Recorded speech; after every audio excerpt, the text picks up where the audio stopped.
Tá bom. Bom, boa tarde, gente. Eu agradeço, então, vocês, agradeço a paciência de vocês me ouvirem.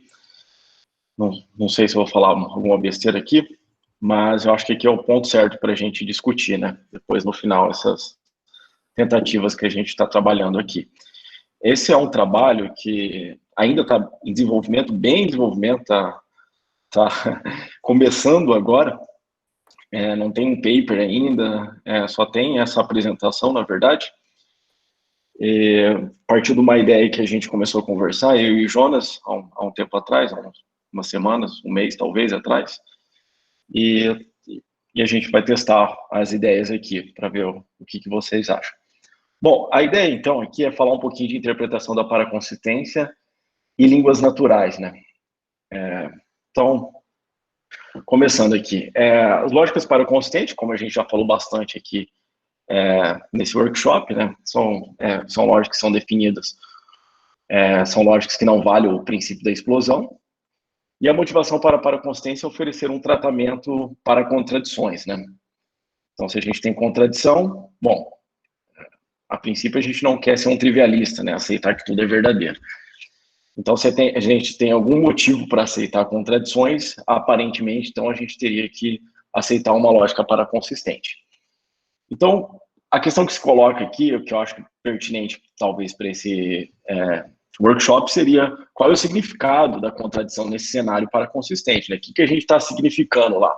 Bom, uma contradição a gente fala, é uma sentença A e sua negação, mas o que ela significa isso, né?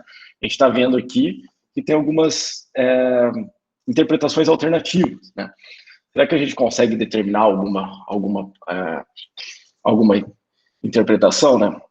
A gente vai considerar aqui, então, duas visões que foram colocadas como antagônicas, né? Então, o Walter e o Abílio, eles colocam no paper deles, né, em alguns papers, como uma visão antagônica, né, ao dialeteísmo, né? Então, a contradição é interpretada, como a gente viu, com eles, né, em termos de evidência, particularmente em evidências não conclusivas, conflito de evidências não conclusivas, e para a teoria dialeteísta, então, uma contradição não seria interpretada em termos de evidências não conclusivas, seria interpretada em termos de verdade. E como a gente viu, o Walter e Abílio, defendendo a abordagem epistêmica, discorda fortemente da abordagem dialeteísta, se colocam como antagônicos a esse tipo de interpretação da paraconsistência. Então, o ponto em comum delas aqui é que ambas essas duas abordagens, essas duas visões acerca da paraconsistência, tanto a dialeteísta quanto a epistêmica, evocam um raciocínio ordinário em línguas naturais para apoiar a sua própria visão. Não só isso, mas também, né? E o que a gente vai fazer aqui? Então, a gente vai tentar argumentar que as línguas naturais não podem determinar qual interpretação tomar. A gente vai tentar expor uma espécie de subdeterminação aqui dessas duas teorias, ou dessas duas abordagens, dessas duas visões, pelos dados. E os dados que são relevantes aqui são os dados que vêm das línguas naturais, ok? Bom, qual que é a motivação, né? Uma questão central no debate acerca das interpretações trata da relação entre sistemas formais e suas interpretações, como a gente está vendo esse assunto desde a primeira fala, particularmente a fala do Eduardo, né? Então, o Eduardo, se a gente lembrar, ele falou que não há uma relação intrínseca, né, ou a priori, entre uma lógica pura e uma interpretação. Então, a gente está colocando essa questão aqui, retomando essa questão aqui, se há uma conexão intrínseca ou a priori entre elas, né? A gente pode dividir o problema em diferentes perguntas, né? Dado um sistema formal, ele por si só indica uma interpretação canônica, preferencial ou correta, coisa do tipo assim. E dado uma interpretação, existe um único sistema que seja apropriado para ela? Bom, a gente viu então, só lembrando algumas coisas que já foram faladas, então essa parte eu vou falar rapidamente, né? Porque tanto o Eduardo quanto o Abílio já falou bastante. Mas o Eduardo estabeleceu que parece não haver nenhuma espécie de conexão entre interpretações e sistemas formais. Ele falou bastante, frisou bastante esse ponto na fala dele de terça-feira. A proposta de interpretar a paraconsistência pode ser vista como algo talvez mais geral, né? Então, lembrando aqui de uma citação aqui do Carnielli e do Rodrigues, ou seja, do Walter e do Albino, que estão aqui com a gente, a questão central para a filosofia da paraconsistência é como a gente explicar em uma maneira plausível, intuitiva, né, a natureza das contradições toleradas pelas lógicas paraconsistentes. Então, a gente volta naquele ponto. A gente tem, então, contradição, a gente vai ter que lidar com essas contradições, então, supostamente, a gente exigiria, então, uma lógica paraconsistente para evitar o trivialismo, mas o que significa isso, né? O que é a contradição, né? Bom, a nossa proposta, no caso das lógicas paraconsistentes, temos um debate partindo do pressuposto de que devemos aceitar tais lógicas para tratar de contradições. Ambas as interpretações, como veremos, buscam suas motivações no funcionamento das línguas naturais. A sugestão é que o modo como as contradições se apresentam em línguas naturais indica que o tratamento paraconsistente deve ser apresentado como uma interpretação particular. No caso aqui, ou em conflitos de evidências não conclusivas, ou em termos de verdade. Tá? Mas, supondo que há casos de contradição na linguagem natural, que devam ser tratados paraconsistentemente, há uma interpretação específica que estaria determinado pela linguagem natural, ou seja, os dados são dados pelas linguagens naturais, mas as linguagens naturais podem decidir ou podem nos informar de alguma forma qual interpretação a gente deve achar mais apropriada ou canônica, uma visão canônica sobre isso. Bom, o que a gente vai fazer? Então, a gente vai argumentar que a própria fonte das interpretações, a língua natural, no caso, como a gente está falando, não determina uma interpretação específica. Então, há uma espécie de subdeterminação, como a gente falou. Bom, então, rapidinho, eu vou tentar tratar aqui das duas abordagens, só para a gente lembrar de alguns pontos. Eu vou ser bem rápido aqui, porque, sobretudo na parte da abordagem epistêmica, que foi falado bastante, tá? Mas eu vou falar, ainda assim, eu vou falar rapidamente, tá? Então, começando pela abordagem dialeteísta, já que a gente vai confrontar, de certa forma, assim, tendo em vista que essas duas abordagens são colocadas como antagônicas, então eu vou falar um pouquinho sobre a abordagem dialeteísta, tendo o foco, então, específico das línguas naturais, e depois a gente fala um pouquinho rapidamente, também bem rápido, das epistêmicas, também pegando o mesmo foco das línguas naturais. Ok? Então, o dialeteísmo, falando rapidamente, é a visão que algumas contradições, sentenças da forma A e não A, podem ser verdadeiras, tá? Um dos principais argumentos para o dialeteísmo tem a origem na alegação de que as línguas naturais, pelos seus recursos expressivos, né, pela força expressiva, como se diz, né, das linguagens naturais, são capazes de derivar contradições. A gente tem vários recursos, né, para estabelecer sentenças autorreferentes, por exemplo, e formar sentenças como a sentença do mentiroso, e a partir dessa sentença, por um raciocínio muito simples, a gente chega em uma contradição. Esse talvez seria o exemplo mais recorrente ou mais famoso que é dado pelos dialeteístas, né? Ou seja, o caso do paradoxo mentiroso.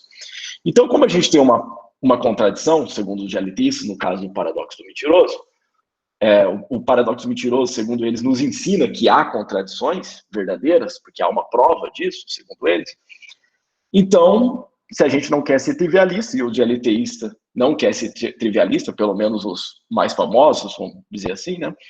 Lembrando como a gente definiu o dialeteísmo, né? Que é a visão que há algumas contradições, não que tudo é verdadeiro, né? Algumas contradições são verdadeiras. Então, o dialeteísmo implica a paraconsistência, né? Então, a paraconsistência é exigida, né? Considerando que há contradições verdadeiras em línguas naturais. Aqui temos dois argumentos entrelaçados, né, que a gente vai chamar aqui do argumento vernacular, né, pensando em línguas naturais aqui, para contradições verdadeiras, e o argumento que parte dessas contradições verdadeiras para a paraconsistência. Como assim? Bom, então a gente tem recursos nas línguas naturais que a partir desses recursos a gente pode chegar ou alcançar uma contradição. Então, esse é o argumento, vamos chamar assim, de vernacular para o dialeteísmo, ou vernacular para contradições verdadeiras. Então, se a gente tem esses recursos, a linguagem é semanticamente fechada, etc., a gente tem o comportamento da verdade pelo esquema T, e a gente tem alguns recursos muito simples a gente poderia chamar, talvez, aqui de raciocínio ou de inferência, e com base nisso a gente chega segundo os dialeteístas, na verdade do dialeteísmo, a gente estabelece que há contradições verdadeiras. Então, esse seria o argumento vernacular partindo do vernacular, ou seja, das linguagens naturais. Bom, a gente poderia conectar esse argumento vernacular com o argumento aqui do dialiteísmo, né, ou de contradições verdadeiras para consistência. Como assim? Bom, uma vez que a gente tem contradições verdadeiras, ou, vamos falar assim, uma vez que a gente tem contradições, agora se são verdadeiras ou não, isso vai estar em suspenso ao longo dessa exposição aqui, porque a gente vai tentar debater entre essas duas abordagens que defende que há contradições verdadeiras, a saber, a abordagem LTI, e a abordagem que defende que essas contradições não são verdadeiras, que é a abordagem epistêmica. Então, uma vez que a gente tem contradições, aqui na visão de LTIstas verdadeiras, a gente teria que ter uma maneira de lidar com essas contradições sem a trivialidade. Então, seria um argumento das contradições, entre parênteses aqui, verdadeiras na abordagem LTIsta para a consistência. Ok? Bom, rapidinho, o mentiroso, né? A gente já falou dele, então eu vou passar muito rápido, né? Como que é colocado aqui? Então, a gente teria uma sentença que ela diz de si mesmo que ela é falsa. Facinho a gente consegue chegar naquilo que os dialetistas vão chamar de contradições verdadeiras, né? Eu não estou defendendo isso aqui, tá? Mas só para deixar o terreno do dialeteísmo bem assentado, né? Então, se a gente tem uma sentença que diz que ela é falsa, bom, se ela diz que ela é falsa, se ela for verdadeira, se ela for verdadeira, então o que ela diz é o caso. Bom, ela está dizendo que ela é falsa, então se ela é verdadeira, ela é falsa. Bom, mas se ela for falsa, bom, ela está dizendo exatamente isso, ela é falsa, então ela deve ser verdadeira. Bom, isso, segundo os dialeteístas, daria como resultado que a sentença é verdadeira e falsa, né? Tem aí uma contradição, e essa contradição na abordagem dialeteísta, é verdadeira. Bom, teria algumas alternativas, a gente poderia pensar que essa sentença não é nem verdadeira nem falsa, ou que ela não expressa proposição, etc., né? Mas tem um fenômeno bem conhecido, né, chamado Revenge of the Liar, ou a vingança do mentiroso, que diz, em linhas bem gerais, que independente do conceito que a gente coloca para resolver o paradoxo, ou seja, a gente pode colocar um conceito gap, essa sentença não é nem verdadeira nem falsa, não expressa proposição, independente do conceito que a gente acrescenta na linguagem, sempre o mentiroso consegue voltar com a contradição a partir desse mesmo conceito solucionador, ok? Então, a gente não ficaria livre das contradições, segundo os GLTistas. O que teria, em última instância, segundo os GLTistas, bom, você vai ter que escolher, né, entre expressar tudo, ter a completude expressiva, ou ter consistência. Se você ter a consistência, você não vai poder ter a completude expressiva. Esse é um dilema que os GLTistas colocam, né, a partir do argumento da vingança do mentiroso. Bom, como a abordagem dialetista quer salvaguardar as intuições das linguagens naturais, então eles são contra qualquer tipo de limitação das linguagens naturais, então a gente, nessa escolha entre perder o vínculo com as linguagens naturais ou perder esse ingrediente muito importante, que é a completude expressiva, a gente deve manter, então, a completude expressiva e expressar que há contradições verdadeiras, né? Tem vários outros motivos, mas vamos passar rapidinho aqui, né?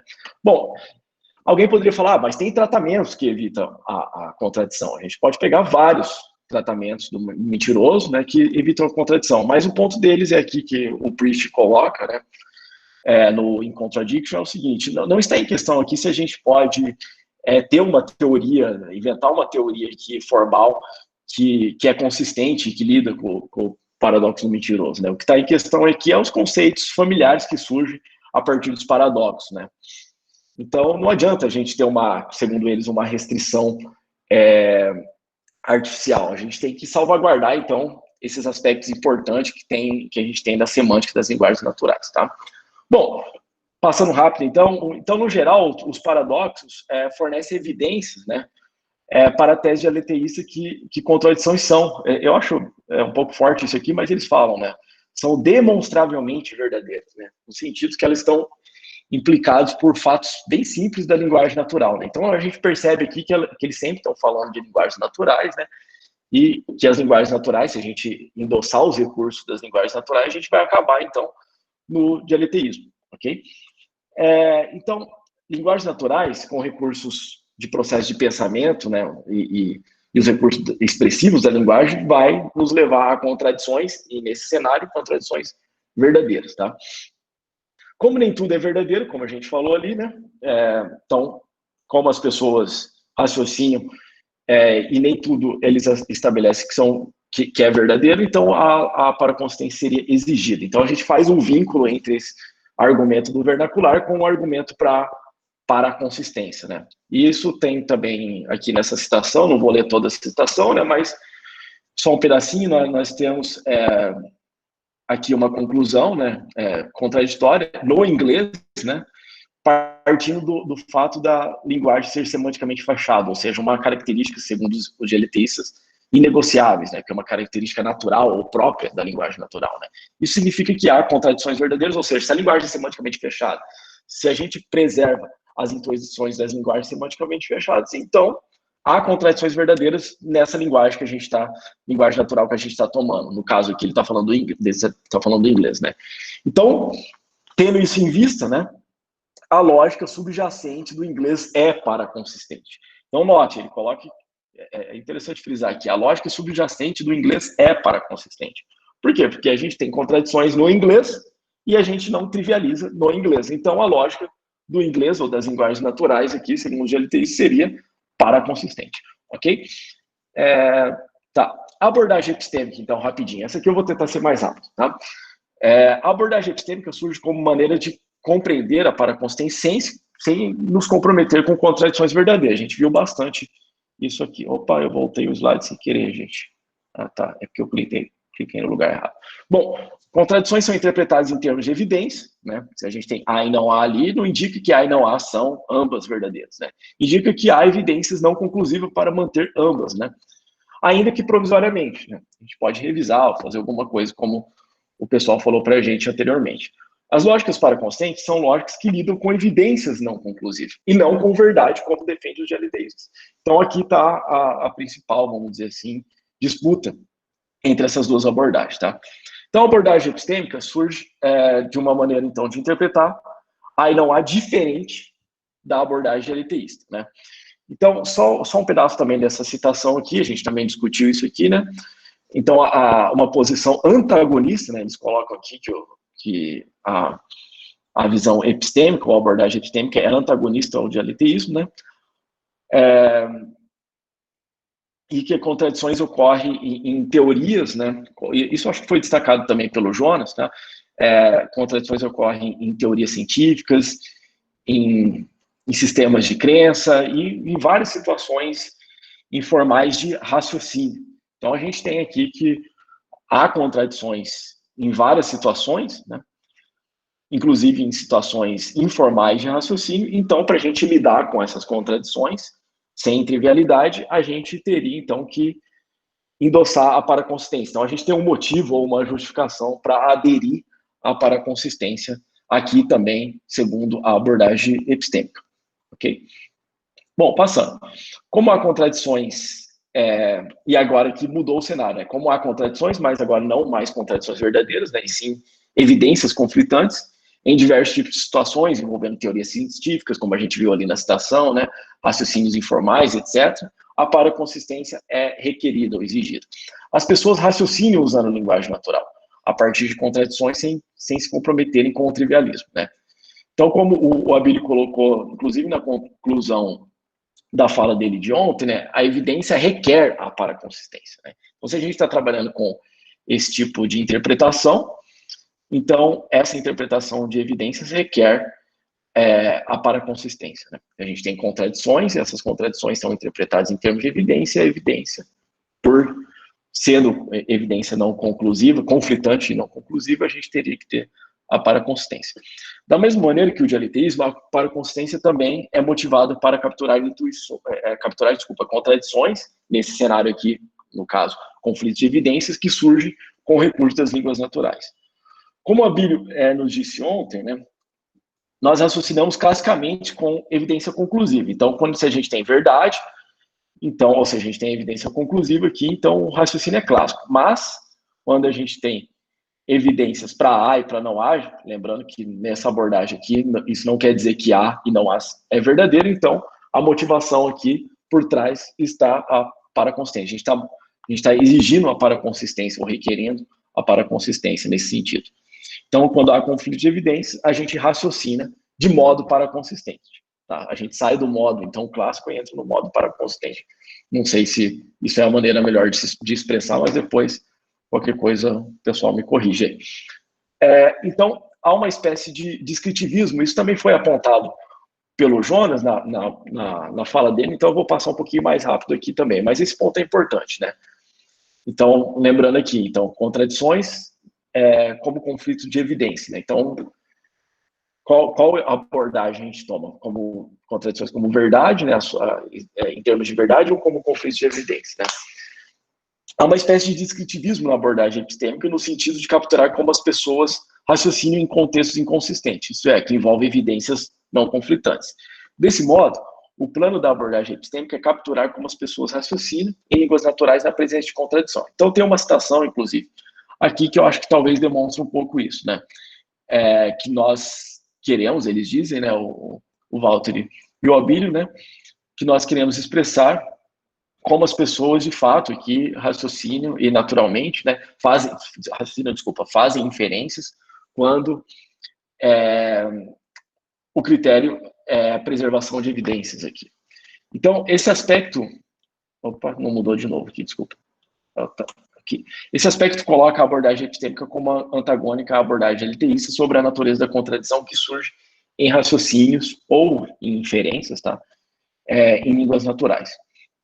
O tipo de argumento compartilhado pelas abordagens aqui é chamado pelo Michael aqui o argumento mais considerável para a paraconsistência, ou most telling argument for paraconsistent. É um texto de 2016, saiu na Síntese também, e ele coloca esse argumento que é bem próximo ao argumento que a gente está colocando aqui entre a abordagem epistêmica e a abordagem LTIsta. A princípio, então, a abordagem, tanto a epistêmica quanto a de LTIsta, partem desse mesmo tipo de argumento, né, que o Michael aqui chama de o argumento mais considerável para a consistência, né, que é mais ou menos o seguinte, né, dado que há inconsistência, é um argumento bem comum, né, dado que há inconsistência em um certo campo de conhecimento K, e dado que K não é trivial, deve-se reconhecer, a fim de controlar a explosão, se a gente quiser, de fato, né, controlar a explosão, que a lógica subjacente a K é paraconsistente. Então, se a gente tem inconsistência num tipo de campo de conhecimentos, uma teoria, mesmo sendo uma teoria informal, e há contradições, agora a gente suspende o juízo aqui, independente se essas contradições estão sendo interpretadas em termos de verdade ou em termos de evidências, a gente tem que exigir a paraconsistência.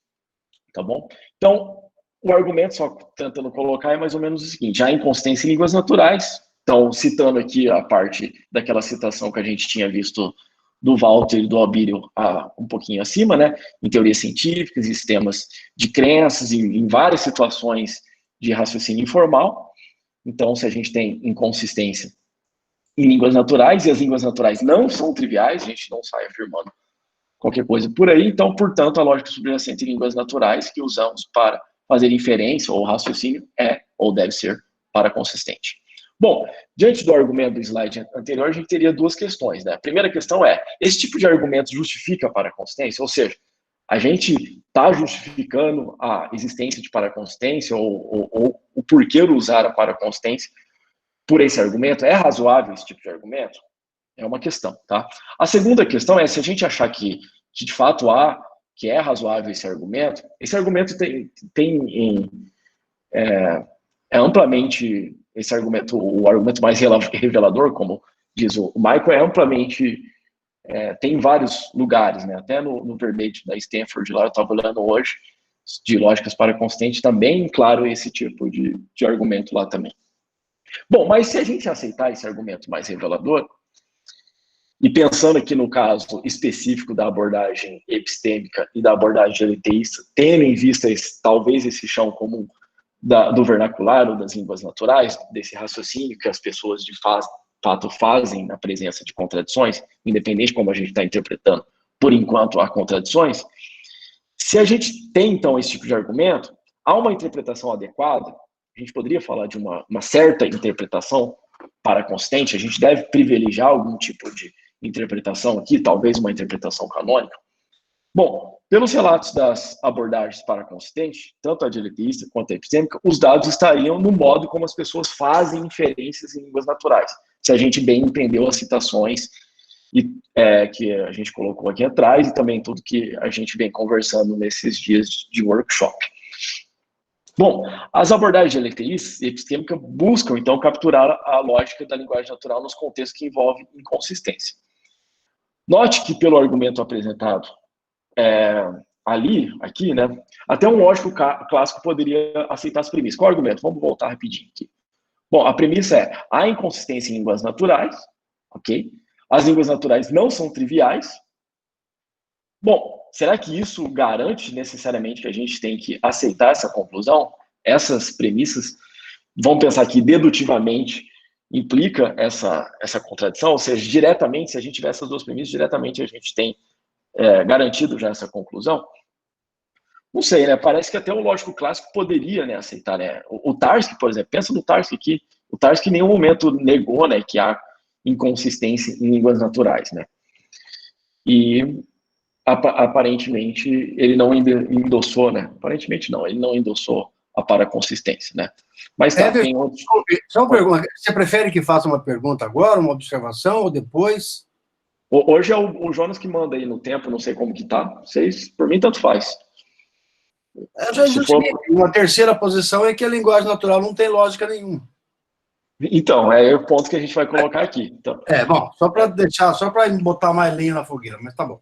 É que é o momento de falar agora, né? Se depois não disser agora, no fim, não é tudo bem. É uma lenha, um carvão na fogueira. Sim.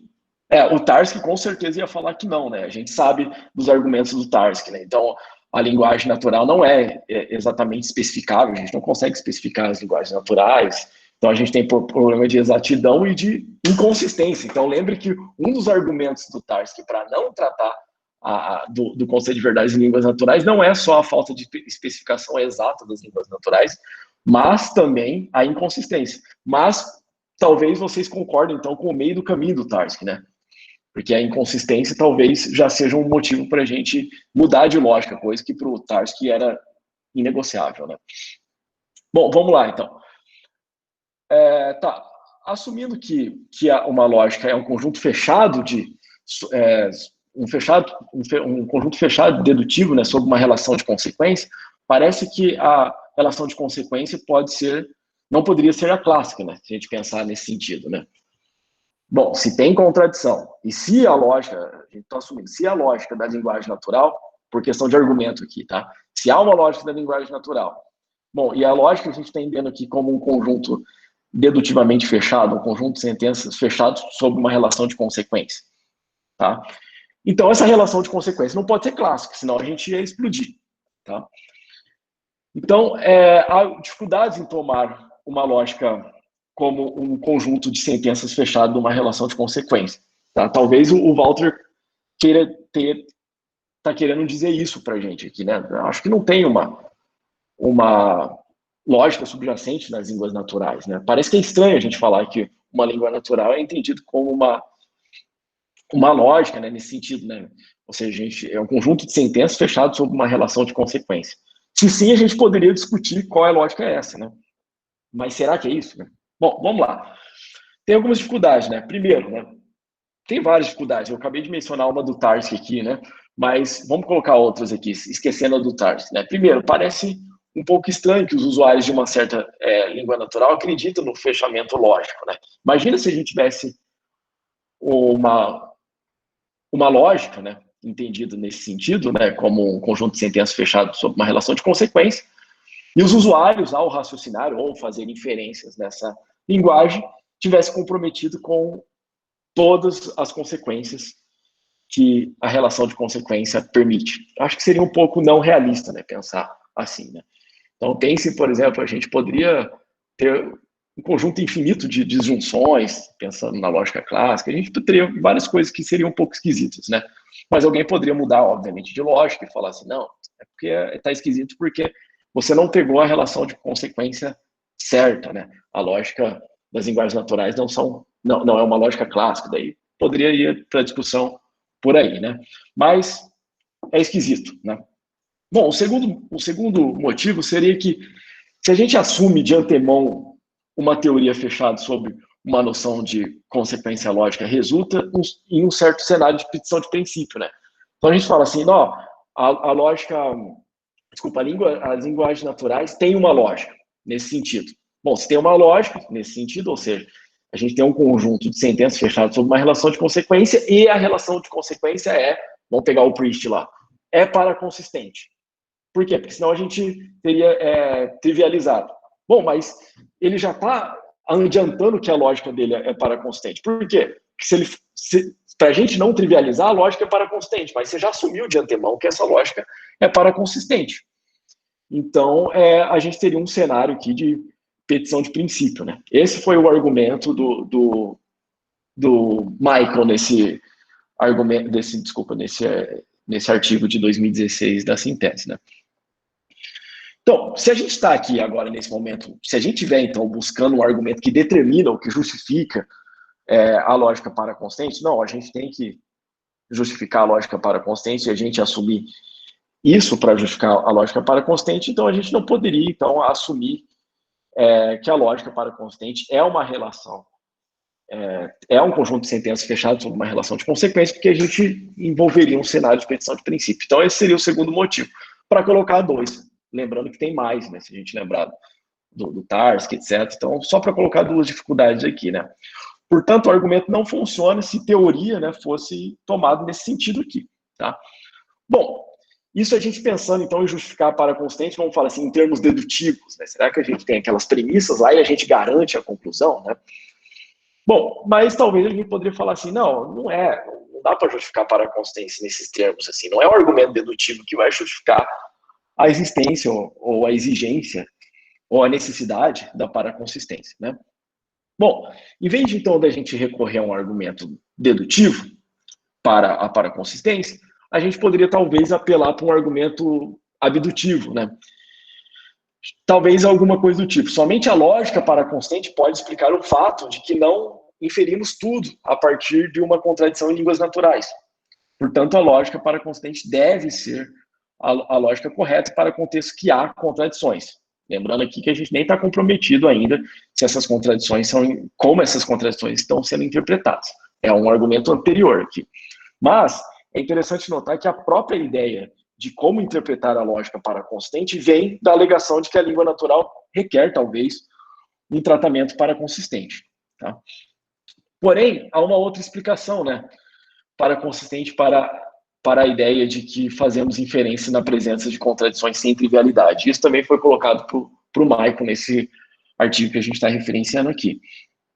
A ideia vai remontar lá aos trabalhos do Harman, tá? Sobre o papel da lógica no raciocínio. De acordo com o Harman, e também com outras pessoas, como o próprio Michael aqui, que está defendendo isso nesse artigo, como o Bill também, que é um dialeteísta, né, e outras pessoas, a lógica é sobre uma relação de consequência, e não sobre raciocínio. Okay? Ou seja, pesar a mão demais, falar sobre raciocínio em termos lógicos, seria pesar a mão demais no papel da lógica, nesse sentido do Harman. Então, a gente teria aqui a estática dos nossos compromissos versus a dinâmica dos nossos raciocínios, se a gente pensar em termos do Harman aqui, da defesa do Harman. Bom, a lógica não é uma ferramenta de raciocínio no sentido que devemos acreditar em tudo que é inferido a partir de uma teoria lógica. Isso seria não realista, talvez, né, pensar nisso. A lógica diz o que se segue de um determinado conjunto de sentenças que estamos explicitamente comprometidos, mas não nos diz o que devemos inferir na prática. Não é porque, olha, eu tomei, então, uma lógica aqui, ou seja, uma teoria, um conjunto fechado de sentenças sobre uma relação determinada, não sei qual ainda, de consequência, então, o que essa lógica me diz para inferir, eu devo inferir na prática, né? Então, isso seria pesar demais a mão na lógica, né? Como uma teoria de raciocínio. Ou seja, a lógica governa a estática dos nossos compromissos, né? E não a dinâmica dos nossos raciocínios. Então, essa é a ideia do Harman lá atrás, né? Bom, dado uma teoria T e uma consequência A da teoria, o agente poderia, então, nesse sentido, se a gente comprar essa ideia aqui, o agente poderia, nesse sentido, escolher o que fazer, né? Ou seja, ele pode escolher se ele vai aceitar, se ele vai revisar a teoria, ele pode ter uma série de escolhas enquanto, vamos falar assim, enquanto um ser racional, que ele pode raciocinar, então, e na prática fazer com base naquela consequência. Não é porque a lógica diz A que ele vai aceitar A sem nenhum tipo de atitude além de aceitar A, né? Ele pode, inclusive, revisar essa teoria que conduz à própria conclusão A, né? Assim, um agente racional pode usar o fato de que uma teoria deriva uma contradição, para a gente chegar no nosso ponto aqui. Então, um agente racional poderia, então, pegar o fato que uma teoria deriva uma contradição para, talvez, restringir a teoria. Falar, olha, essa teoria não está boa ainda, vamos colocá-la, talvez, em quarentena.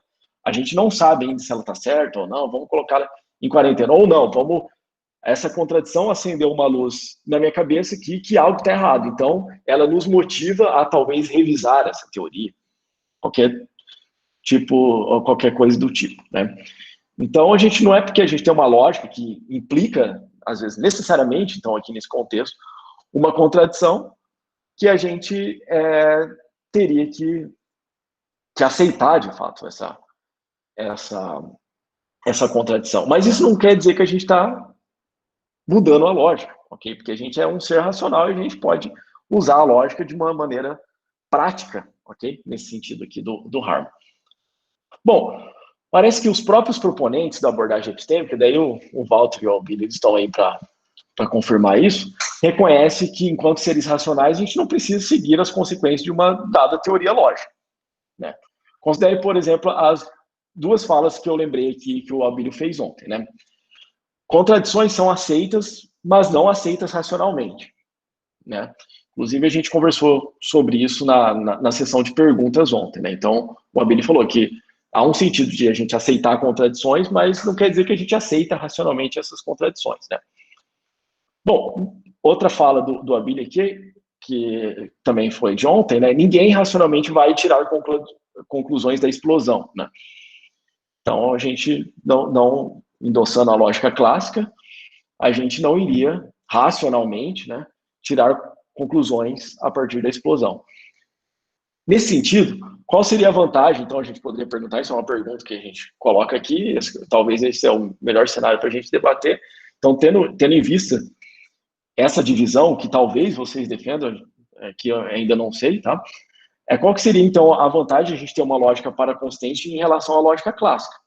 Né? Tendo em vista que em contexto de raciocínio, que envolve contradição. Então, independente também da interpretação, a gente tem uma contradição, independente de como a gente está interpretando essa contradição, ok? Então, a gente tem lá, voltando, naquele argumento lá que eu falei que, a princípio, até um lógico clássico ferrenho, como o Tarski, iria aceitar que tem contradições em certos contextos, ok? Então, a gente poderia usar a lógica clássica, mas não é porque a lógica clássica fala, olha, você vai ter que inferir tudo agora, a partir disso, que a gente deve inferir tudo, né? O Michael, nesse artigo, fala, não é porque tem uma estrada que leva para o penhasco que a gente deve pular nesse penhasco, né? A gente pode, talvez, se a gente estiver dirigindo, a gente pode virar, a gente pode, enquanto ser racional, escolher não ir por esse caminho, né? A gente pode revisar as coisas, a gente pode não aceitar aquela estrada por algum motivo, enquanto ser racional, né? Pensando nesse sentido também, pensando ainda na abordagem epistêmica, lembrando que um ponto aqui, só para colocar e deixar esse ponto aqui, que contradição indica que uma teoria seria defeituosa, né, e que ela precisa ser revisada, né? Então, esse é um dos pontos da abordagem epistêmica também. Vamos continuando, então. Para consistência e interpretação. Agora, talvez até aqui a gente ficou pensando aqui se há um motivo para a gente justificar para a consistência, né? A gente tem uma teoria, e essa teoria, ou a gente tem uma situação que envolve inconsistência, e a gente quer capturar essa situação que envolve um raciocínio a partir de inconsistência, independente como a gente está trabalhando ou interpretando essas inconsistências. Então, se a gente quer fazer inferências a partir disso, a gente teria que fazer uma inferência não clássica, né? Uma inferência que não assume o princípio da explosão. Ou seja, a gente teria que ser guiado por uma lógica paraconsistente. Bom, mas vamos supor que tudo que foi falado aqui está errado e que a lógica paraconsistente está garantida, né? Que a gente tem motivos para garantir a paraconsistência. Tá? Mas mesmo se, então, se os argumentos falados aqui todos tivessem errados, né, desautorizados, vamos falar assim, a paraconsistência ainda assim, e a paraconsistência ainda assim for determinada por raciocínios que envolvem contradições, como parece que está nos argumentos tanto do Abel e do Walter, quanto também de alguns dialeteístas, né, não só o Priest, né, mas outros dialeteístas também. Isso é bem claro no Hartley também. A gente poderia perguntar, então, qual interpretação a gente deveria adotar, né? Já que a gente está falando de interpretações da paraconsistência aqui. Bom, os raciocínios em contextos que envolvem inconsistência em línguas naturais determinam uma interpretação específica? Será? Então a gente volta naquele assunto que a gente está falando desde o começo do workshop. Então estou tentando motivar aqui a gente conversar sobre esses assuntos interessantes novamente. Então vale lembrar, então, já que a gente volta, daquela citação do Barrio e da fala do Barrio de terça-feira, né? De que não há nenhuma conexão a priori intrínseca entre uma interpretação e uma lógica pura, bem como a parte inicial da fala desse workshop, né? Então a gente falou disso lá no início do workshop e a gente lembra da citação do Barrio aqui, que não há um vínculo a priori, um vínculo intrínseco entre uma interpretação e uma lógica pura, supondo que há uma interpretação aqui, não entrando no mérito se deve haver uma interpretação ou se é, como o Jonas defendeu naquele artigo dele, uma mera aplicação, ok? Então, dado uma escolha geral de um tipo de sistemas formais, no caso aqui paraconsistente, várias interpretações estariam disponíveis para a gente, né? Então, a gente tem várias interpretações para esse mesmo sistema, imaginando que a gente tem um sistema aqui, tá? A adoção de sistemas não traz consigo uma interpretação. Então, a gente teria o seguinte, então, a lógica pura não determina, vamos falar assim, a interpretação, e também uma interpretação, aparentemente, também não, ou uma interpretação, ou uma aplicação, a gente está falando de contradições verdadeiras, ou se a gente está falando de contradições em termos de evidência, isso também, aparentemente, não determina uma lógica. Bom, se a gente tiver correto, a gente teria, então, as seguintes conclusões aqui, tá? Então, indo para a conclusão, eu sei que o tempo está indo aqui. Então, a linguagem natural não determina qual lógica deve ser adotada, né? Então, a gente pode discutir, né, sobre aqueles argumentos, tá? Mas, a princípio, teria argumentos aqui para a gente falar que não faz sentido, talvez, a gente falar de uma lógica das linguagens naturais, né? Assumindo uma lógica, então, nesse sentido que a gente expôs ali atrás, né? Então, a lógica não determina a linguagem natural, né? Os dados aqui. Então, a gente está pensando aqui numa espécie de subdeterminação, né? Então, a gente tem uns dados, esses dados aqui vêm das línguas naturais, né? Será que a gente consegue determinar qual lógica a gente deve escolher? A princípio, não, né? A gente está tentando concluir isso, né? Que a linguagem natural, né? Os dados envolvidos na linguagem natural não determina qual lógica deve ser adotada. E mesmo quando a gente concorda que as inconsistências em linguagens naturais requerem um tratamento paraconsistente, talvez isso seja discutível, tá? Como o Michael coloca, por exemplo, e defende bem, na minha opinião, não temos, a partir daí, uma indicação de qual interpretação usar. Então, mesmo assim, a gente não... Ou seja, só esses dados aqui não nos daria, não determinaria se a gente deve interpretar essa contradição em termos de evidência ou em termos de verdade. Né? Então, aqui que há uma espécie de subdeterminação, né? Bom, o contexto envolvendo inconsistências em línguas naturais não determina que a lógica usada para fazer inferência deve ser paraconsistência, e muito menos, então, nesse sentido, qual interpretação ela deve ter. Nesse sentido, talvez fatores adicionais devem ser buscados para decidir entre uma interpretação epistêmica e uma interpretação dialeteísta. Bom, aqui eu encerro, mas só alguns comentários finais, só dizendo aqui que o ponto não é defender, por exemplo, ou, na verdade, defender não, até avaliar os argumentos dialeteístas ou os argumentos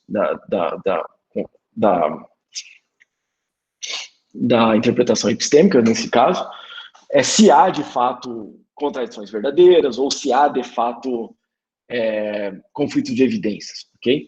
Lembrando, então, do argumento que a gente tentou separar lá na frente, do argumento vernacular, pensando no caso específico do dialeteísmo, né? Bom, o dialeteísmo fala, há contradições verdadeiras. Por que há contradições verdadeiras? Olha, tomei a linguagem natural, é semanticamente fechado, tem vários ingredientes, que se a gente reunir esses ingredientes que são difíceis da gente negociar com esses ingredientes, tá?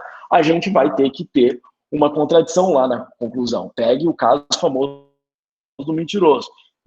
Então, o mentiroso nos ensina que há uma contradição. Então, há contradições, no caso, no cenário dialeteísta, verdadeiras nas línguas naturais. Então, esse é um argumento que a gente está chamando aqui de argumento vernacular, mas a gente não está tratando esse argumento, notem, tá? A gente está tratando o argumento para a consistência, que é o argumento que a gente colocou separado, e depois o argumento se há uma interpretação privilegiada, se faz sentido a gente, então, falar de uma interpretação privilegiada da paraconsistência, tá? Sobre trabalho sobre argumentos contra o dialeteísmo, eu e o Jonas, a gente fez alguns trabalhos que a gente tentou colocar uma série de argumentos contra os argumentos dialeteístas, tá? Só para mostrar, eu coloco aqui, então, alguns trabalhos que a gente fez isso, né? Então, o foco não é fazer isso aqui, nesse paper, tá? Nessa apresentação, desculpa. Isso a gente fez em alguns artigos, como a gente está colocando aqui, tá bom? Bom, então era isso, aqui estão as referências, as referências são essas que estão aqui, e além disso, muito do que foi falado nesse workshop aqui. Então, eu agradeço a paciência de vocês e estou disponível aqui para a gente continuar a discussão. Obrigado, Ederson. Palmas para a fala. E agora, novamente, como vocês estão acostumados, vocês podem se manifestar aqui no chat, né, para se inscrever nas perguntas. Nós já temos 3 inscritos, Raoni, Abílio, Eduardo Barrio e o William. Então, começamos na ordem com o Raoni. Vocês estão me ouvindo aí, pessoal? Opa, tranquilo, Raoni. Tá tranquilo. Beleza? E aí, Alisson? Parabéns pela apresentação aí, você e o Jonas. Queria fazer só uma pergunta bem breve. Você mencionou que a linguagem natural não vai determinar a lógica. E eu fiquei pensando se a lógica é determinada mesmo em contextos mais específicos. Eu fico pensando no caso da mecânica quântica, ela mesma não determina se a lógica a ser usada vai ser não reflexiva, clássica ou o quê? Então, a pergunta é essa, algum contexto vai determinar a lógica? Alguma evidência nesse sentido vai determinar a lógica? Era só isso. Muito obrigado. Aparentemente não, né? Então, se a gente lembrar do raciocínio aqui do Michael aqui, se a gente tiver... Deixa eu voltar aqui. Opa, onde que está? Só um minuto. Bom, eu perdi aqui o negócio. Mas se a gente tiver um campo, uma teoria que a gente tem contradições, a gente essa teoria, independente se for uma teoria da física, por exemplo, isso não implica necessariamente que a gente deve aderir à lógica paraconsistente. Eu acho que foi nesse sentido que o Michael, inclusive, quer argumentar, né? Ele trabalha, depois ele fez outros artigos que ele está pensando justamente em consistência nas ciências também. Então, se a gente aceitar os argumentos dele, aparentemente não determinaria. E se não está determinado, talvez forçando um pouco a barra aqui, como os dialeteístas falam, a ter uma lógica subjacente. Quando a gente está tratando de linguagem natural, é essa lógica aqui. Mas por quê? Porque não tem trivialidade e tem contradições. Então, a lógica é paraconsistente. Então, se a gente está fazendo um raciocínio usando linguagem natural também no contexto científico, aparentemente não estaria garantido. Pelo menos esse argumento não garante que a lógica deve ser clássica ou paraconsistente.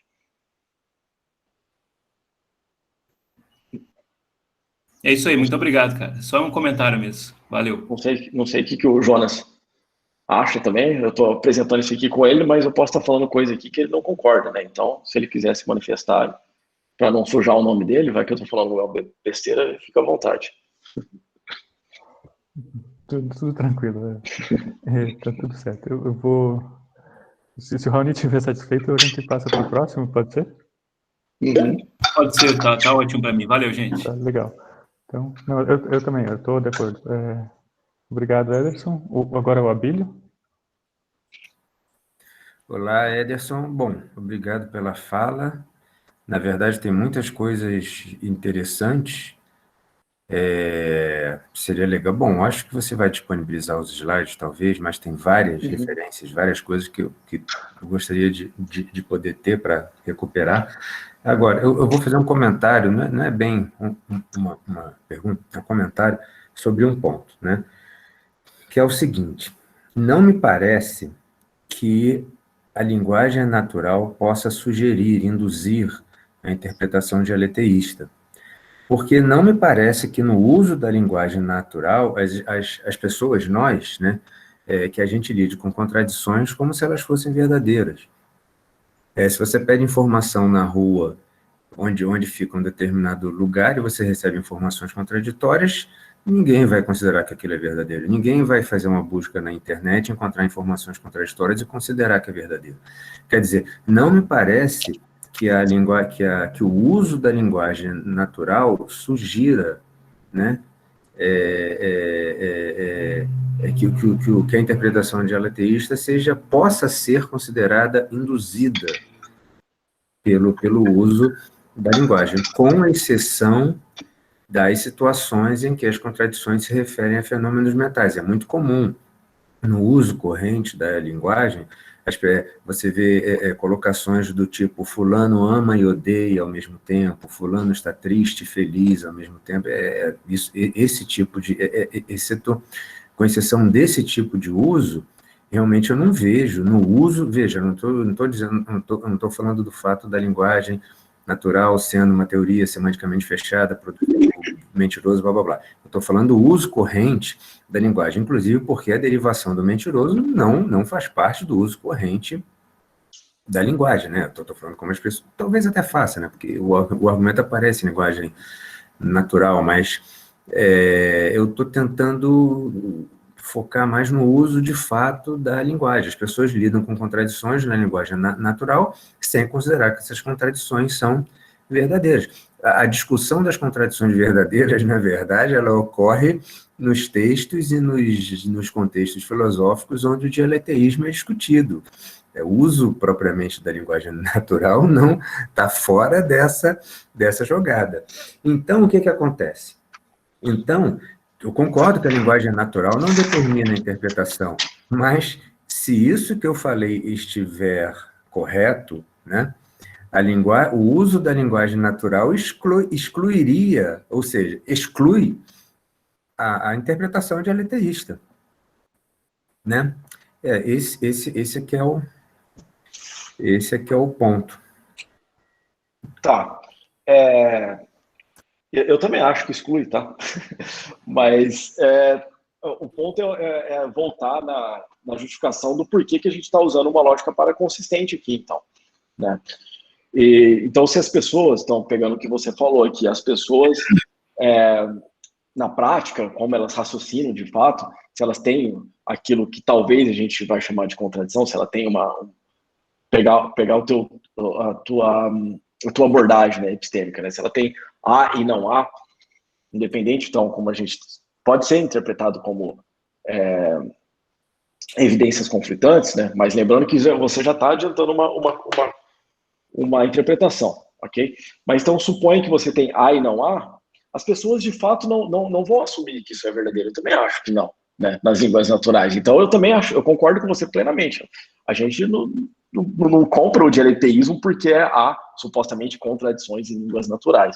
Claramente não. Mas as contradições, aparentemente, além de não determinar que tipo de interpretação específica, concordando com você, se essa interpretação é dialeteísta ou não dialeteísta, aparentemente, essas contradições, ou seja, a prática das pessoas em línguas naturais, não determina nem a lógica. Não determina se essa lógica é paraconsistente. Então, se não determina se a lógica é paraconsistente, não faria nem sentido a gente discutir se determina que interpretação específica da paraconsistente que é determinada. Por quê? Porque as pessoas podem ter, então, aquilo provisoriamente, que é contradição, não vou entrar agora, essa é uma questão anterior, nota, é uma questão anterior sobre a interpretação paraconsistente. A gente está investigando se há necessidade de paraconsistência, ok? Então, se as pessoas têm contradição, suspendo o juízo sobre o que é contradição aqui nesse momento, se elas têm uma contradição em línguas naturais, bom, será que elas precisam, então, ter uma aula paraconsistente, senão elas vão explodir? Ou será que elas poderiam simplesmente, enquanto seres racionais, lembrando dos pontos do Harman, pegar, ó, tem o A aqui e tem o não A aqui. Então, eu vou colocar em quarentena isso, até enquanto eu decido isso, enquanto que eu, sei lá, descubro se isso é verdade ou não. Então, pensando que não, em termos não dialeteístas, só para facilitar bem a conversa aqui. Ou então eu vou revisar, não, eu tenho A e tenho não A, então isso mostra que a teoria está errada. Então eu tenho que voltar e fazer algum ajuste lá na teoria, algum pressuposto que eu tomei, pelo jeito não tá correto. Isso acho que é bem razoável, inclusive, se a gente vê a prática científica, né? Então a gente tenta, os cientistas, na verdade, tentam consertar as teorias se eles percebem uma contradição ali, né? Isso o Jonas, naquele... Tem um... Deixa eu ver se eu acho aqui, tem aquele livro que vocês organizaram, o Walter organizou, né? Esse livro aqui, o Jonas tem um capítulo que ele, inclusive, argumenta isso, né? Então, a gente poderia ser clássico ali nesse sentido, né? Não está determinado que a lógica é paraconsistente, né? Então, ou seja, se não está determinado que a lógica é paraconsistente, não está determinado muito menos que interpretação que a gente vai ter, né? Se é dialeteísta ou se é em termos de evidência. Então, seria esse o ponto. Ok. Tá. Obrigado, Ederson Abílio. Ederson, só uma coisa, você ainda está partilhando a tua tela. Não sei se você ainda vai precisar ter os slides. Ah, tá. Não, eu deixei aqui porque eu achei que eu ia partilhar. Quer que eu pare? Então, ó, parei aqui, tá? Não sei, só porque... Tá. Agora nós temos, então, a pergunta do Eduardo. Ederson, muy, muy interesante la presentación. Un montón de temas vinculados a los que venimos discutiendo en estos días y cada vez la situación se torna más profunda. Solo para destacar un aspecto. Asumamos, en contra de lo que dijo recién Abilio, que hay contradicciones verdaderas. O sea, no voy a discutir ese tema por el momento. Supongamos que esto fuera así, supongamos que en el lenguaje natural hubiera efectivamente rasgos vinculados a la existencia de estas contradicciones. Yo coincido con Abilio que esto no es obvio, pero supongamos por el momento, para argumentar que esto es así.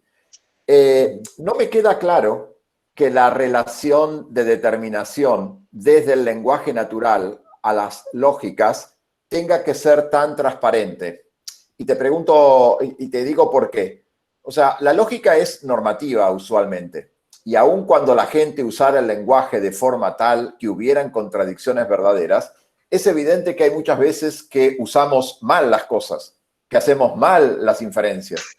Y cuando uno reconstruye un sistema de lógica, también está dando criterios para que la gente modifique prácticas. Si uno hiciera un estudio empírico, estadístico, acerca de cuántas veces la gente cuando usa los condicionales usa correctamente el modus ponens, probablemente las conclusiones serían terriblemente nefastas. Y eso no significa que hay que abandonar el modus ponens. Entonces, la pregunta concreta es, ¿cómo estás pensando la relación entre lenguaje natural e modelos lógicos? Bom, eu vou falar aqui inteiramente por mim, tá? Eu não sei se o Jonas compartilha disso, mas é interessante fazer essa divisão, porque ele está na apresentação aqui também, né? Bom, mas a gente tem a linguagem natural, para mim é estranho, totalmente esquisito falar de uma lógica das linguagens naturais, talvez seja isso que o Walter quis também se manifestar naquela hora. Então eu tentei colocar alguns motivos, né, além daquele do Tarski, aqueles dois motivos que eu coloquei na apresentação. Mas a gente faz inferências, né? E a gente pode tentar capturar ou salvaguardar alguma parte das linguagens naturais para algum propósito que a gente faz. A gente pode usar a lógica, obviamente, para isso, mas isso não determina que tipo de lógica que a gente vai usar, né? A gente não está comprometido com um determinado tipo de lógica. Enquanto seres racionais, a gente pode, olha, o modus ponens aqui é totalmente esquisito, a gente tem alguns paradoxos da implicação material. Olha, então a gente vai ter que assumir esses paradoxos da implicação material, porque a lógica clássica diz isso. Não, eu acho que a gente, enquanto seres racionais, a gente pode escolher o que a gente pode lidar, escolher a lógica, né? É o que eu penso, não sei se é boa a resposta, né? Mas Después la continuamos. agradeço a pergunta. Tá. Obrigado, Eduardo. Então, agora nós temos a pergunta do William. Oi. Alô? Olá, tudo bom? Na verdade, tudo bom? Primeiramente, agradeço a apresentação, foi muito excelente, assim. Foi bastante. É uma ótima reflexão acerca da paraconsistência em relação à linguagem natural. Na verdade, eu tenho uma dúvida, mas sim, eu queria pedir um esclarecimento acerca da passagem do seu argumento, que você vai referir a uma relação que vocês são céticos acerca do raciocínio nas linguagens naturais, quanto apenas raciocínio dedutivo nas linguagens naturais. E a linguagem ser fechada por operadores de consequência. No caso, uma linguagem lógica que corresponde que tem um operador de consequência, um conjunto de sentenças fechado por operador de consequência. Eu queria esclarecimentos acerca dessa relação que você citou no meio do seu argumento, da sua determinação. Eu não sei se eu peguei, Julian, a parte. Eu posso compartilhar a tela se você quiser. Eu não entendi pela tua fala qual parte da apresentação seria. Vocês estão vendo a minha tela agora? Não, né? Deixa eu ver aqui. Slides. Isso. Acho que você poderia ir voltando, que eu vou... Estou voltando aqui. Uhum.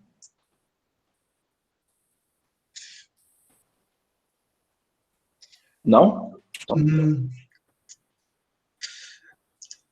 Eu acabei perdendo, mas em suma, minha pergunta, eu queria... Pode falar o assunto que eu tento... Então eu tento explicar novamente que eu tento pegar aqui. Certo. O que eu queria perguntar, na verdade, eu queria pedir esclarecimentos acerca da relação entre raciocínio, que você fala que que é na prática das linguagens naturais, e o operador de consequência, que você citou. Ah, tá. Bom, a gente pensando, eu não sei se eu entendi muito bem, mas deixa eu tentar e daí você me fala. Se a gente pensar, então, a lógica nesse sentido, como uma teoria, né, que é um conjunto de sentenças fechadas sobre uma determinada relação de consequências, então a gente faria inferências, né? A gente teria algumas consequências, a gente vai alimentando a lógica, a gente coloca algumas premissas, a gente extrai algumas conclusões, etc., né? De acordo com aquela teoria de inferência, ou seja, de acordo com aquela teoria lógica, ok? Bom, o ponto da relação com o raciocínio é que a gente, então, enquanto seres racionais, a gente não está comprometido a tudo que a gente determina como inferência, mesmo que a gente está confiando naquela lógica. Mas a questão não é uma questão de não confiar naquela lógica. É a questão que a gente pode assumir algumas atitudes práticas em relação à lógica enquanto seres racionais, que a princípio, eu não sei se é isso, né, mas a princípio parece que foi isso que foi sugerido pelo Abílio, quando ele também fala que a gente pode ter algumas contradições, mas a gente não quer dizer que a gente racionalmente aceita aquelas contradições. A gente pode ter algumas inferências e a gente pode revisar algumas coisas também. E também pelo que diz o Eduardo aqui, né? A gente tem algumas coisas, tem muita coisa esquisita na lógica clássica e a gente não precisa se comprometer racionalmente ou na prática com esse tipo de inferência que talvez a gente possa achar esquisito. Então, esse é o ponto, né? Agora, falando de paraconsistência especificamente, se a gente tem uma contradição, a gente e esse fecho for clássico, a gente teria que ter tudo, né? Então, talvez a gente teria que abandonar, então, a lógica clássica. Não, o ponto não é esse. A gente não precisa abandonar a lógica clássica. Né? Por quê? Porque a gente, enquanto seres racionais, a gente não precisa estar comprometido com tudo aquilo que é inferido daquela relação específica de consequência. Sendo clássica ou sendo qualquer outra relação. Né? Não sei se isso respondeu, Julián, mas não sei nem se eu entendi bem a tua pergunta, mas... A minha pergunta era de esclarecimento mesmo, assim, do argumento, que para mim tinha ficado um tanto quanto obscuro. E qual das referências que você colocou que vai aprofundar nessa discussão, assim, referências que estão lá no final? As referências estão aqui, né? Então, a gente usou aqui algumas coisas do Barrio, do Eduardo, né? E essas coisas que a gente usou sobre se há um vínculo intrínseco, né, entre uma interpretação específica e uma lógica pura, foi o que ele falou para a gente aqui na terça-feira. Então, os textos do Carnielli e do Abílio. Esse texto aqui é um texto do Bill, que, como vocês sabem, é um dialeteísta também.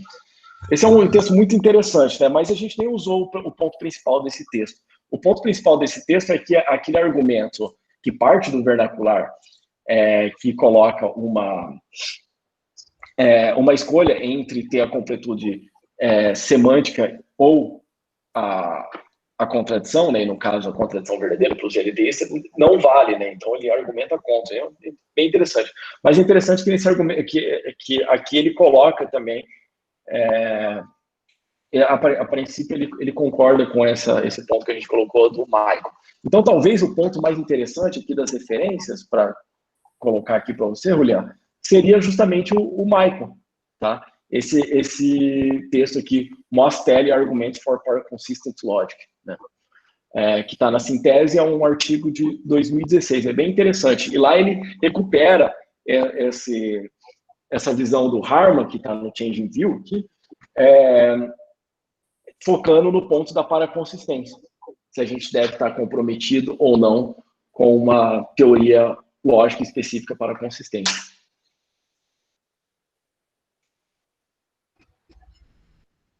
Ok, é isso. Muito obrigado.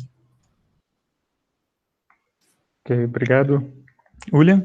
Então, só para avisar, pessoal, como a gente já está avançando no tempo, então a gente vai ter mais as perguntas do Walter e da Maria, e depois a gente encerra para passar para a fala do Walter. Então, nós temos mais 2 perguntas, então agora é a vez do Walter. Ok, obrigado. Everton, muito obrigado pela excelente exposição. Eu fico muito satisfeito de ver que a gente está chegando nesse nível de amadurecimento, né, de discutir as interpretações e o entendimento da lógica paraconsistente, porque eu sou de um tempo em que eu trabalhava paraconsistência com o Newton da Costa e não tinha interpretação nenhuma. Inclusive, eu vou contar uma historinha para vocês aqui. Eu me recusei a escrever minha tese de doutorado sobre lógica paraconsistente. E eu falei para o Newton, isso é uma bobagem, Newton, isso não funciona. Ninguém entende essa bobagem que está sendo feita.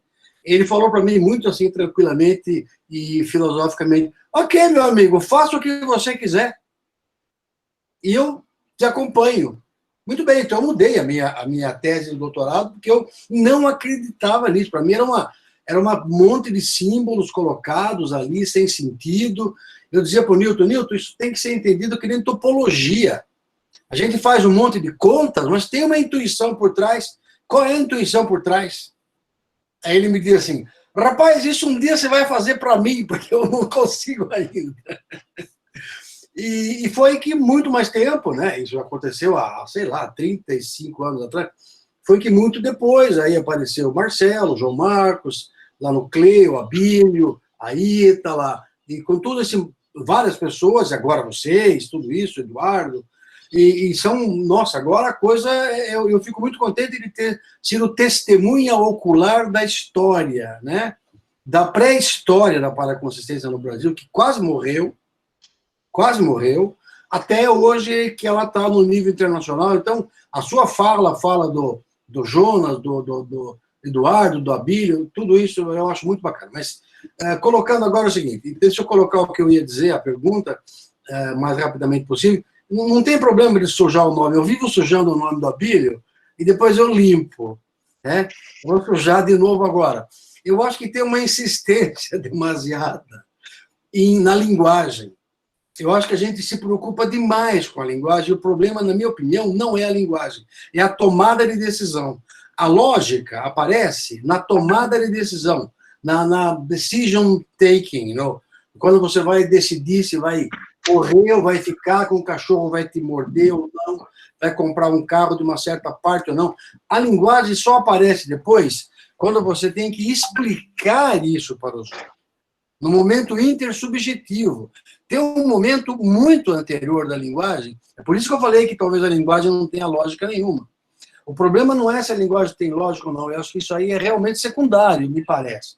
O problema é saber se quando a gente tem um mecanismo de decisão inteligente, como é o nosso, humano, a decisão inteligente de animais, de insetos, de tudo isso, da evolução natural, que envolve mentira, não é? A gente mente, os insetos mentem, o cachorro mente, o macaco mente. A mentira faz parte do processo evolutivo da inteligência. Então, isso é naturalmente uma maneira da gente aplicar uma lógica leve que não tenha o peso da lógica clássica, que tem aquele grande peso morto, que é o princípio da explosão, né? O princípio da explosão. Então, o problema é se livrar daquele peso morto e explicar. E também não concordo com o Eduardo que a grande parte da lógica seja normativa, ela é descritiva, na minha opinião.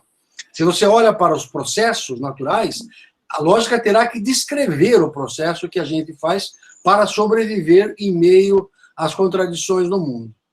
É isso que eu queria te colocar, quer dizer, é por isso que eu acho que, no fundo, é isso, é uma observação que eu creio, e sujando o nome da Bíblia aqui, se ele quiser eu limpo depois, não é ele que pensa isso, sou eu. Eu penso que existe um fetiche exagerado na linguagem. Quer saber o que você acha disso?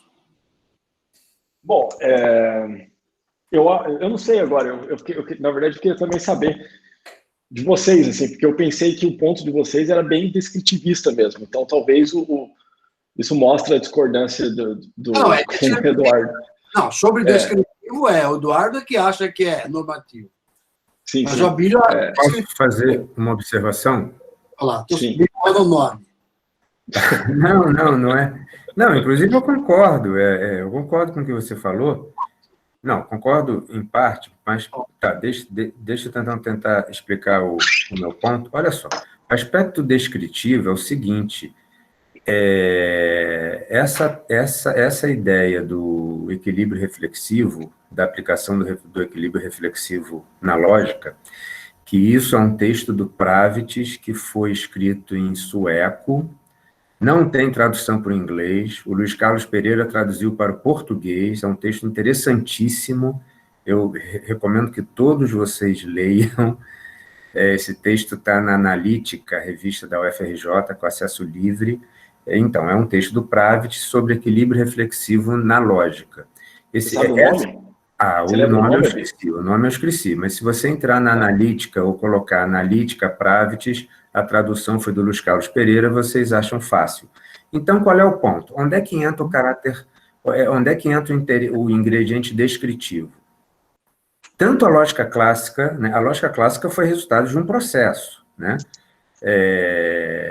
Eu considero, eu acho muito mais plausível, na verdade isso nem está escrito nos papers um pouquinho mais antigos, mas eu acho muito mais plausível considerar a defesa o que é chamado defesa de Aristóteles do princípio da não contradição, junto com a defesa dele do princípio do terceiro excluído, como uma definição da negação clássica. Ele está dizendo que há e não podem ser verdadeiras ao mesmo tempo e que há e não podem ser falsas ao mesmo tempo. Eu acho bastante plausível considerar aquilo não como uma defesa do princípio da não contradição, como usualmente é considerado. Claro que isso é plausível pelo que está ali, mas se a gente olhar dentro do contexto do desenvolvimento da lógica clássica, que aquilo foi uma definição da negação clássica. Então, a gente já tem um ingrediente ali fundamental da lógica clássica, aí a coisa vai, né, historicamente, se ajustando, até que a gente tem um sistema do Frege, o fragmento da Begriffschaft, depois o Tacit, consequência lógica, blá, blá, blá. Beleza. Bom, então, é muito razoável você considerar que a lógica clássica se estabeleceu num processo de equilíbrio reflexivo. O que é o equilíbrio reflexivo? Você tem uma situação real, inferências aplicadas na prática, algumas são bem-sucedidas, outras não, aí você teoriza sobre aquelas inferências, aí você esboça uma teoria da consequência lógica, essa teoria da consequência lógica é aplicada, novamente, em situações reais de raciocínio, e essas em situações reais de raciocínio são situações de tomada de decisão, por isso que eu não discordo do que o Walter falou, são situações de tomada de decisão, aí você ajusta novamente a teoria um pouquinho, volta, aplica, parará, e no final você acaba tendo um sistema formal que se confunde com essas aplicações. E a gente pode também explicar, por exemplo, a lógica intuicionista dessa maneira. Você tem inferências que não são bem-sucedidas em um determinado contexto de raciocínio, antes de você formalizar aquele contexto, você tem inferências que não são bem-sucedidas, o Brouwer apontou isso, né, claro, de acordo com a concepção de matemática construtiva e tal, você tem inferências que não são bem-sucedidas, né, em outras palavras, que não podem fundamentar tomadas de decisão, aí você faz um sistema formal. Então, nesse ajuste, nesse processo que resulta com um sistema formal, isso pode ser explicado por esse conceito de equilíbrio reflexivo que o Pravdis trouxe das reflexões de filosofia moral tal para a lógica, e eu acho que o que melhor explica o aspecto descritivo é isso. Por que a lógica intuicionista tem um aspecto descritivo? Porque ela é posterior ou motivada, eu não sei se é anterior, mas ela está misturada, né? Ela é resultado dessas aplicações em contextos reais das inferências, que algumas são bem-sucedidas, outras não. O mesmo tipo de raciocínio pode ser explicado a lógica paraconsistente. Quer dizer, é assim que eu acho essa a melhor maneira de explicar o ingrediente descritivo, que está na lógica intuicionista, isso inclusive é explicitamente falado pelo Brouwer, se referindo às inferências, não exatamente ao sistema formal, né? Porque o sistema formal também foi posterior, blá, blá, blá. E eu acho que isso também se aplica, por exemplo, a essa alternativa, essa proposta de abordagem epistêmica em termos de evidência, conforme foi apresentado ontem. Quer dizer, eu quis tentar explicar onde é que está o ingrediente descritivo. Uhum. Tá, Bílio, é verdade, mas isso é um pedaço da questão. O outro ponto meu é o excesso de fetiche na linguagem. Mas aí tem uma discussão que é meio difícil de entrar, né? Aquela discussão se tudo que a gente pensa já tem uma linguagem subjacente ou não, aí tem aquela discussão filosófica meio wittgensteiniana e tal, que é muito difícil tirar conclusões. Eu acho que não, a linguagem é a posteriori da decisão, né? É a posteriori de uma tomada de decisão. Dou um exemplo. Jules Stern está aqui presente, um grande estatístico e probabilista. Vou sujar agora o Jules Stern. A análise, a tomada de decisões bayesiana, primeiro ele falou sobre isso, é, de certa forma, paraconsistente. E é prévia da linguagem. Júlio, help me here. Então, já que você provocou, né, existe até um conceito, o conceito ortodoxo de bayesianidade, um teste, um procedimento bayesiano num certo sentido, no sentido que a gente chama ortodoxo, se ele provém ou leva a um processo de decisão. Né? Eu quero a decisão que minimiza uma função de perda. Eu quero a decisão que é ótima, eu quero uma regra de inferência que otimiza a decisão. Esse é um procedimento bayesiano. Então, você está dentro dos cânones... Pré-linguístico, né? Pré-linguístico. Pré-linguístico. Pré-linguístico. Pois é. Então, estamos no mesmo barco, pelo menos. Aliás, esse pessoal que definiu essas coisas é ferrenhamente positivista e não quer nem saber de interpretações e coisas do gênero. Mas aí, Não que eu concorde com tudo que eles falam, mas... Mas aí é influência no Círculo de Viena, isso já foi. Bom, O Ederson... eu não quero atrapalhar mais, é isso, Everson. Certo. Então, fica a dica para um workshop sobre descritivismo e normatividade. Uhum. E então, passamos, se o Ederson não tem mais um comentário, para a questão da Maria.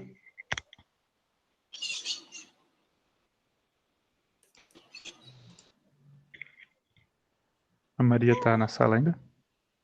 Sim. Can you see me? Okay.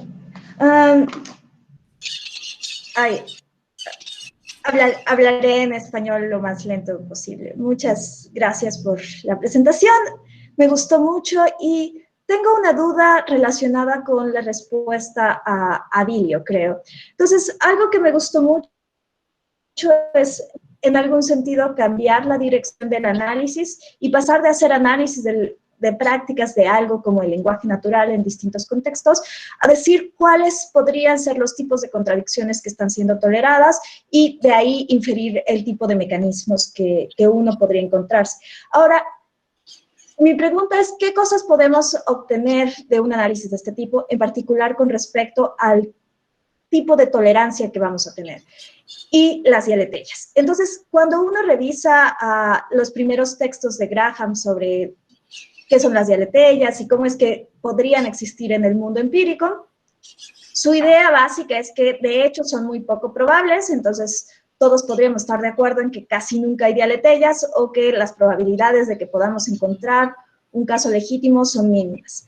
Pero que cuando uno encuentra una dialetella, lo que pasa es que no podría ser reconstruida de otra manera de forma satisfactoria. Y entonces esto hace que cuando uno identifica una dialetella, esto tenga que permanecer, porque parece que es fundamental en el mundo que se interprete así, si no, no haría sentido. Sin embargo, si uno cambia la visión y uno empieza buscando qué cosas podrían parecer dialetellas en nuestras prácticas, tal vez no solo en lenguaje natural, sino en el lenguaje de los científicos, por ejemplo, uno podría encontrar que a veces hay cosas parecidas a las dialetellas que necesitan durante un periodo ser toleradas como dialetellas y luego pueden cambiar a hacer otra cosa. Lo cual parece que afecta, de hecho, la primera reconstrucción de Graham sobre qué pasa con las dialetellas, que son fundamentales, que van a permanecer, que no tenemos otros recursos. Y la cambia de tal forma que podemos interpretar que cuando encontramos algo que parece una dialetella, generalmente exhibe que carecemos de cosas como recursos teóricos para interpretarlas mejor o de mejores observaciones, etc. Entonces, uno de los casos que uno podría pensar es el que él presenta de la teoría del movimiento. Incluso uno podría conceder que la teoría hegeliana funcionaba para explicar en determinado momento, pero cuando uno refina su cara y ya no parece una dialetella. Actualmente podríamos decir que si concedemos que hay una contradicción entre relatividad y la mecánica cuántica, fenómenos como la radiación de Hawking, que parece requerir la intersección de estas dos cosas, nos comprometerían a asumir que las dos teorías son verdaderas en ese dominio, aunque sean contradictorias. Y la preocupación que los científicos tendrían es cómo deshacerse de esta dialetella a la larga, incluso si la van a asumir para fines prácticos en determinado momento. Entonces, me preguntaba si alguno de ustedes había tenido alguna idea sobre qué pasa cuando uno evalúa los resultados de los estatus que le otorgamos a esas representaciones lógicas o a esas lógicas que decidimos que van a reconstruir mejor ciertos contextos, cuando uno se encuentra con cosas como dialetellas y que tal vez parece que ahora son cosas más débiles que las contradicciones que tenemos con evidencia, que las contradicciones que tenemos a nivel doxástico, etc. Sino son cosas que tarde o temprano van a ser disueltas.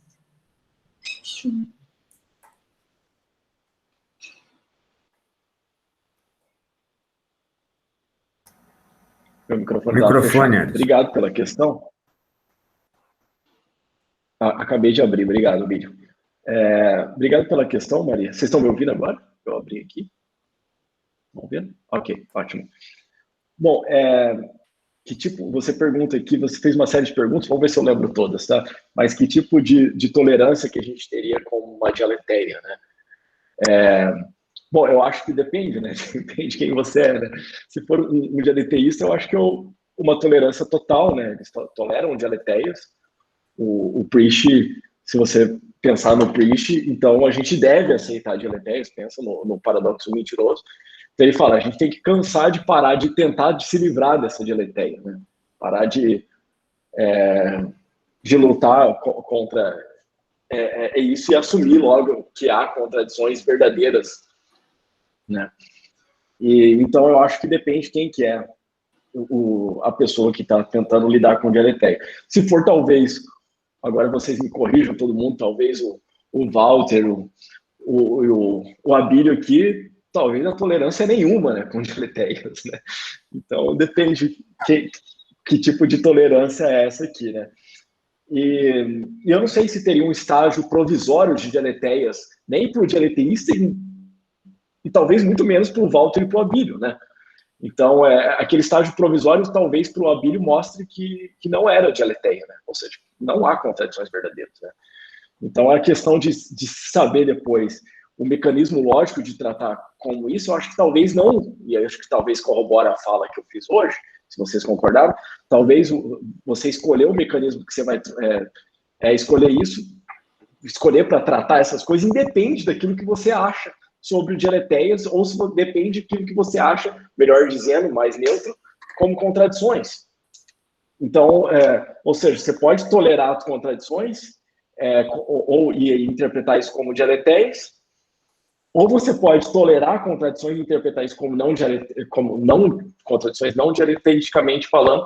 Então, isso independe da lógica. Talvez isso é uma atitude que você tem prévia à lógica, né? Eu não sei se respondeu a sua pergunta, mas eu não sei se eu entendi todos, né? Mas que tipo de tolerância, o entendimento de Priest, né, sobre dialeteia, se é revisado a dialeteia, né? E depois aqui eu anotei também se ter tolerado como... isso, de tolerar e o mecanismo para consistente, né? Então, não sei se eu respondi tudo. Obrigada. Obrigado, Maria. Obrigado, Ederson. Nós agradecemos, então, novamente ao Ederson pela fala. Obrigado, Ederson. Eu vou parar a gravação agora, então.